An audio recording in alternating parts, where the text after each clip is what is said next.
नमस्कार प्यारे प्रदेशवासियों।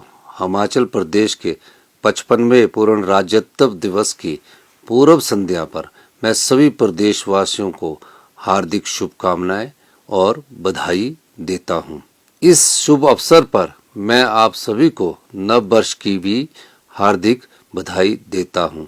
मैं कामना करता हूं कि यह साल सभी के जीवन में सुख और खुशहाली लेकर आए तथा हिमाचल प्रदेश आत्मनिर्भर राज्य बनने की राह पर तेजी से आगे बढ़े। भाइयों और बहनों, 25 जनवरी 1971 को तत्कालीन प्रधानमंत्री श्रीमती इंदिरा गांधी जी ने शिमला के ऐतिहासिक रिज से हिमाचल प्रदेश को पूर्ण राज्य का दर्जा प्रदान किया था।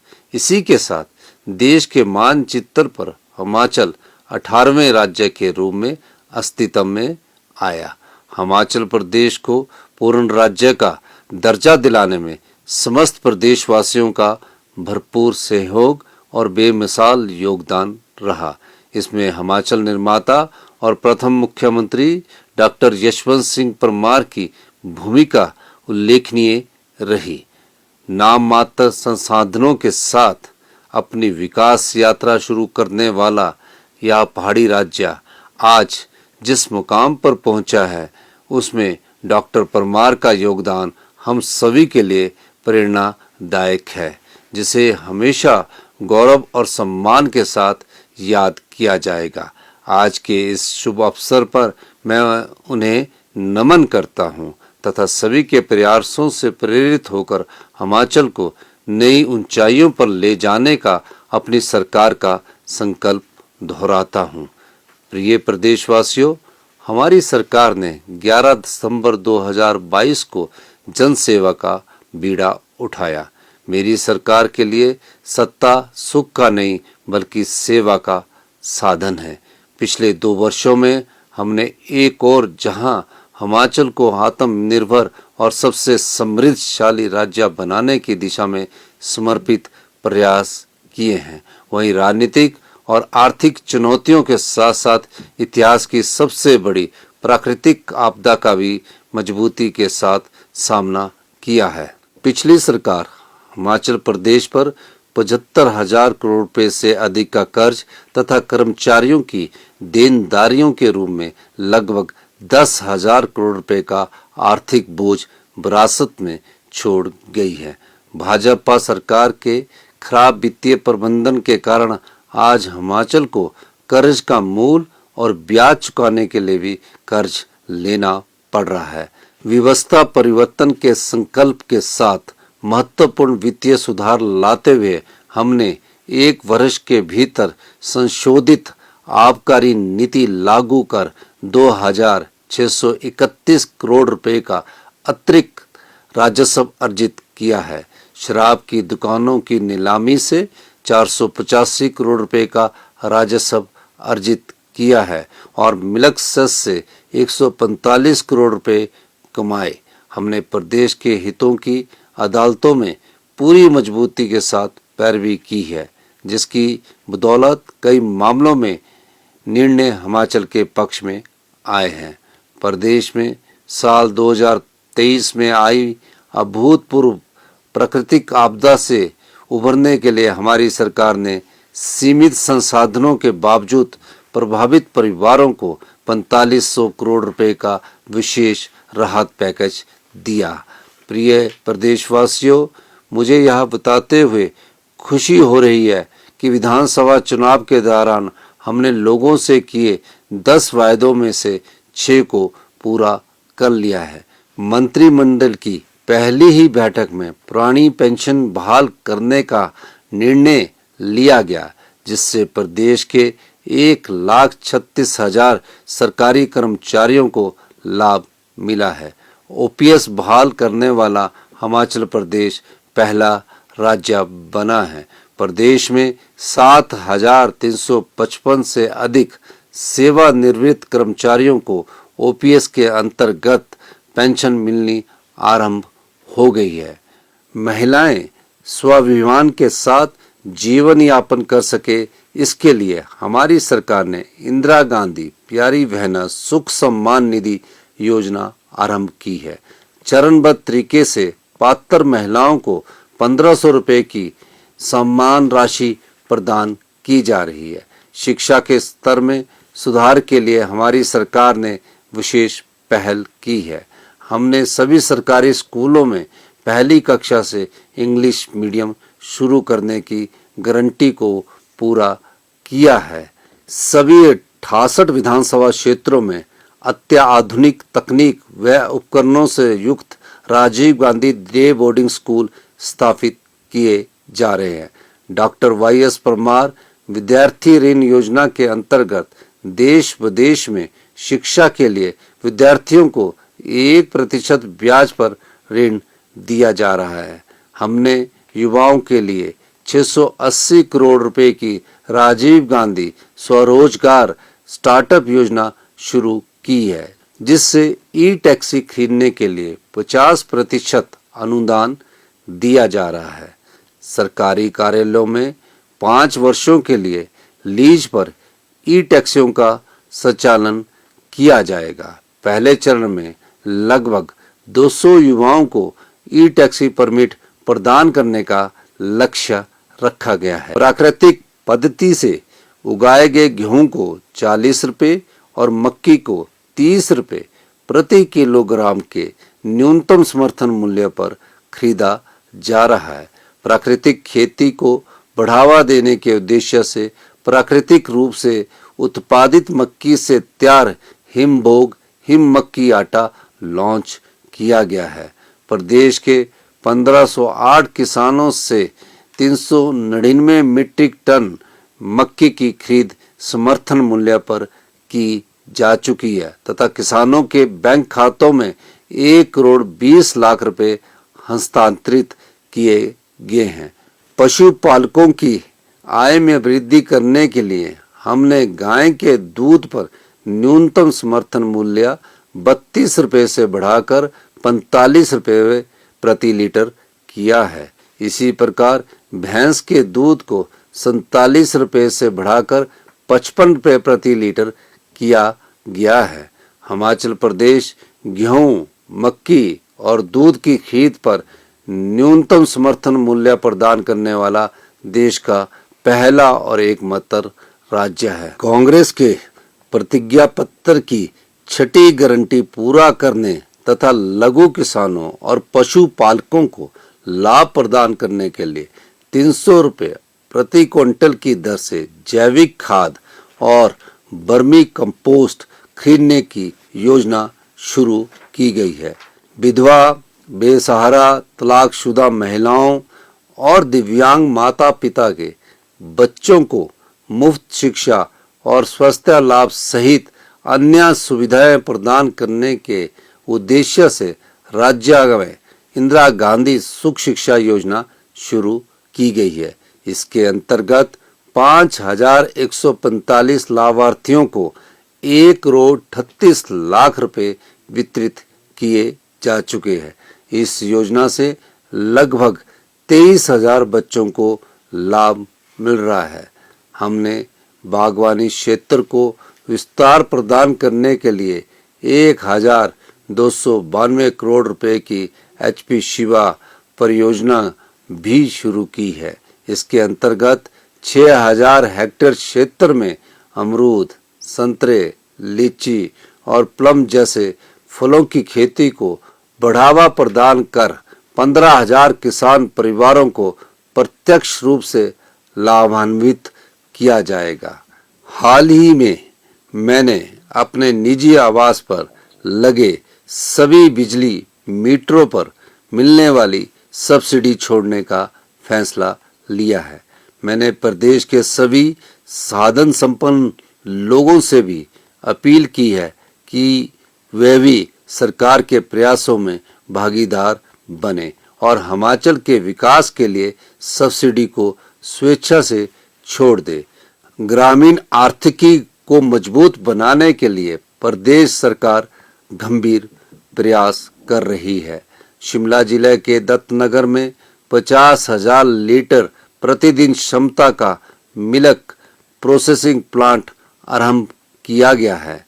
कांगड़ा जिला के ढगवार में 1.5 लाख से 3 लाख लीटर प्रतिदिन क्षमता का ऑटोमेटेड मिल्क प्रोसेसिंग प्लांट और मिल्क प्रोडक्ट प्रोसेसिंग प्लांट स्थापित किया जा रहा है। इसी प्रकार कुल्लू, नाहन, ऊना और हमीरपुर में भी आधुनिक तकनीक से लैस 50-50 हजार लीटर प्रतिदिन क्षमता के ऑटोमेटेड मिल्क प्रोसेसिंग प्लांट स्थापित किए जाएंगे। प्रिय प्रदेशवासियों, बागवानों की आय में वृद्धि के लिए उनकी मांग पर बागवानी उत्पादों की पैकिंग के लिए यूनिवर्सल कार्टन की सुविधा प्रदान की गई है। मंडी मध्यस्थता योजना के अंतर्गत सेब, आम, किन्नू, माल्टा, संतरा, गलगल और नींबू के समर्थन मूल्य में ऐतिहासिक वृद्धि की गई है। पिछली सरकार के लंबित 90 करोड़ सहित सेब उत्पादकों की सभी देनदारियों का भुगतान करने के लिए 153 करोड़ रुपए जारी किए गए हैं। हमारी सरकार ने मनरेगा दिहाड़ी में 60 रुपए की वृद्धि कर इसे 240 से बढ़ाकर 300 रुपए किया है। समाज के संवेदनशील वर्गों के अधिक से अधिक लोगों को लाभान्वित करने के लिए बीपीएल परिवारों की सूची में संशोधन करने का निर्णय लिया गया है। भाइयों और बहनों, प्रदेश के बहुमूल्य पर्यावरण के संरक्षण के लिए क्रांतिकारी कदम उठाते हुए हमने 31 मार्च 2026 तक हिमाचल को हरित राज्य बनाने का लक्ष्य रखा है। प्रदेश में 6 ग्रीन कॉरिडोर स्थापित किए जा चुके हैं।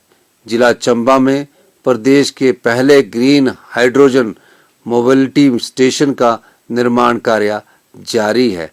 सोलन जिले के नालागढ़ में 1 मेगावाट की ग्रीन हाइड्रोजन परियोजना स्थापित की जा रही है। दिसंबर 2028 तक प्रदेश में 500 मेगावाट सौर ऊर्जा धौन का लक्ष्य रखा गया है। ऊना जिला के पेखूवाला में 32 मेगावाट सौर ऊर्जा परियोजना रिकॉर्ड समय में तैयार कर जनता को समर्पित की गई है। इलेक्ट्रिकल बसों की खरीद के लिए 327 करोड़ रुपए जारी किए गए हैं। मुख्यमंत्री वन विस्तार योजना के अंतर्गत लगभग 600 हेक्टेयर बंजर पहाड़ियों पर पौधारोपण किया जा चुका है। प्रदेश के सरकारी स्कूलों में शिक्षण कार्यों में गुणवत्ता लाने और विद्यार्थियों को बेहतर सुविधा प्रदान करने के उद्देश्य से हमारी सरकार ने स्कूलों के क्लस्टर बनाए हैं। इस पहल से छात्रों और अध्यापकों के अनुपात में भी सुधार हुआ है। बच्चों को पौष्टिक भोजन देने के लिए मुख्यमंत्री पौष्टिक आहार योजना शुरू की गई है। इससे लगभग 15,000 स्कूलों के 5,35,000 से अधिक बच्चे लाभान्वित हो रहे हैं। 10वीं और 12वीं कक्षा के 10,552 मेधावी छात्रों को टैबलेट प्रदान किए गए हैं।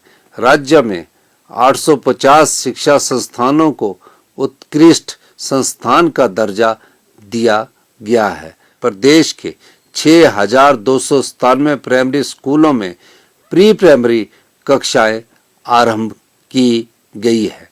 अंतर्राष्ट्रीय स्तर का शिक्षा अनुभव प्राप्त करने के लिए अध्यापकों को देश और विदेश के नामी शिक्षण संस्थानों का दौरा करने के लिए भेजा जा रहा है।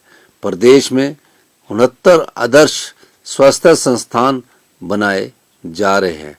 इनमें से 49 आदर्श स्वास्थ्य संस्थानों में 6 विशेषज्ञ चिकित्सक तैनात किए जा चुके हैं। कैंसर मरीजों को इलाज सहित 42 प्रकार की दवाएं मुफ्त प्रदान की जा रही है।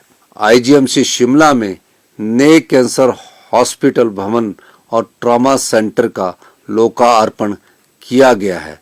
हमीरपुर में कैंसर का उत्कृष्ट केंद्र स्थापित किया जा रहा है। चंबा और हमीरपुर मेडिकल कॉलेज के लिए 200 करोड़ रुपए जारी किए गए हैं। अगले 2 महीनों में आईजीएमसी शिमला में पेट स्कैन मशीन स्थापित की जाएगी। प्रिय प्रदेशवासियों, हमारी सरकार हिमाचल को जल पर्यटन के एक अग्रणी केंद्र के रूप में विकसित कर रही है।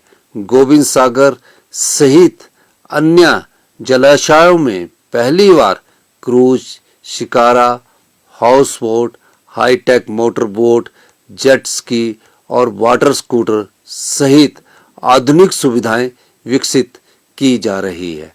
कांगड़ा हवाई अड्डे के विस्तार सहित प्रदेश में 16 हेलीपोर्ट का निर्माण कार्य प्रगति पर है। हम प्रदेश में रोपवे निर्माण से पर्यटन उद्योग को बढ़ावा दे रहे हैं। जिला शिमला में 1734 करोड़ 40 लाख रुपए की लागत से दुनिया का दूसरा तथा भारत व एशिया का पहला 15 स्टेशनों को जोड़ने वाला 13.79 किलोमीटर लंबा रज्जू मार्ग बनाया जा रहा है। भाइयों और बहनों, इस पहाड़ी राज्य के विकास में सड़कों के महत्व को ध्यान में रखते हुए हमने सड़कों और पुलों के निर्माण में तेजी लाई है। पिछले 2 सालों में 1377 किलोमीटर लंबी सड़कों और 116 पुलों का निर्माण किया गया है। देश की आज़ादी के बाद पहली बार बड़ा भंगाल जैसे अति दुर्गम क्षेत्र को सड़क सुविधा से जोड़ने और शिमला जिला के डोडरा क्वार तक पक्की सड़क पहुंचाने की पहल की है, जिससे ये क्षेत्र भी विकास की मुख्य धारा से जुड़ जाएंगे। अनाथ बच्चों, बेसहारा महिलाओं और वृद्धजनों को सहारा देने के लिए मुख्यमंत्री सुख आश्रय योजना शुरू की गई है तथा 6000 बच्चों को चिल्ड्रन ऑफ द स्टेट के रूप में अपनाया गया है। हिमाचल प्रदेश अनाथ बच्चों और बेसहारा वर्गों को सहारा देने के लिए कानून बनाने वाला देश का पहला राज्य बना है। हाल ही में 22 चिल्ड्रन ऑफ द स्टेट को चंडीगढ़, दिल्ली व गोवा के लिए 13 दिनों के भ्रमण पर भेजा गया है। रात्रि ठहराव के दौरान इन्हें दिल्ली और चंडीगढ़ में हिमाचल भवन के उन कमरों में ठहराया गया है जिसमें मंत्री, विधायक और वरिष्ठ अधिकारी ठहरते हैं।